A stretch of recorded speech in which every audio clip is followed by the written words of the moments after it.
Hey everyone, it is Monday, January 31st, and as a lot of you know that Jerome Powell last week, the Federal Reserve Chair, did his big meeting, and I'm sure your Facebook feed was filled with every realtor or lender or anybody you know that's in that industry saying interest rates are gonna jump, buy now, and you know, you read it. And so it's not wrong, but what I wanted to do was I wanted to break it down and give you some information as to why that information is correct. So I had my good friend and a great mortgage lender here in Wasilla, Amanda Jensen with First Rate Financial, put some numbers together for me, and we can kind of see why it's important. So if you had a credit score of 700 or above, so that's what 700 or above, back in September, if you were looking at a home value of $300,000, the interest rate was at 3%, which was pretty good. I know people were like, oh, I'm gonna wait for better, or I'm gonna wait for the housing market to crash, and I'm gonna wait for prices to come down. That's just not the case, and that's probably not what we're gonna see in the immediate future. So if you're still renting, you've been sitting on the fence, you're just costing yourself money, and here's the data to show it. So at 3% in your payment would be about $1,200.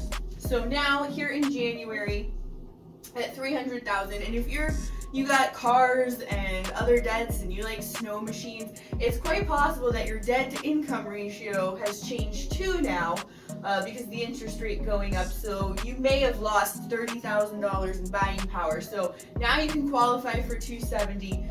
Your interest rate is at 3.99%, but if you still could qualify for $300, your mortgage payment would be roughly about $1,360. So from $1,200 to $1,360, you've increased your mortgage payment by $160 just from September of last year to today. So I can think of a lot of things I can do with $160, like getting my hair done, getting my nails done, or going to a fancy dinner, or maybe paying a utility bill, right? So after March, right, they made the announcement they're going to raise the interest rate. They didn't really tell us a lot, but they said that they are going to control inflation. They're going to raise the interest rate. So if you still have that credit score of 700 or above, you're looking at 300 and maybe even less, 270, right? Back now, you might be looking at 270. You might even be looking at less, and if you've been following the market, you know there's really not a lot of properties in that price range. So we know the interest rate's going to go up.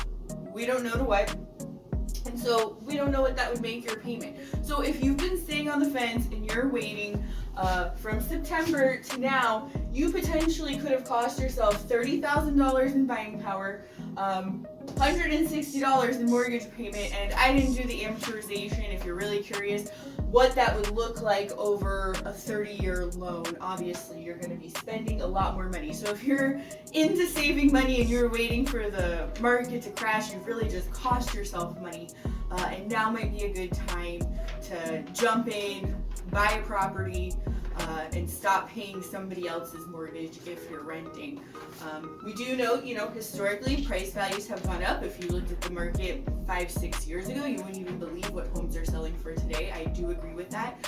But, hey, your first house doesn't have to be your forever house, or if you're looking to get the equity out of your house and maybe roll up into something else, or maybe leave your bigger house and roll into something smaller and more manageable, I am here for that. So if you have any questions, feel free to like, share, comment, rebut, whatever you want to do in the comments. We'll post a link to Amanda Jensen's online application if you're interested in finding out what you qualify for. I highly recommend it.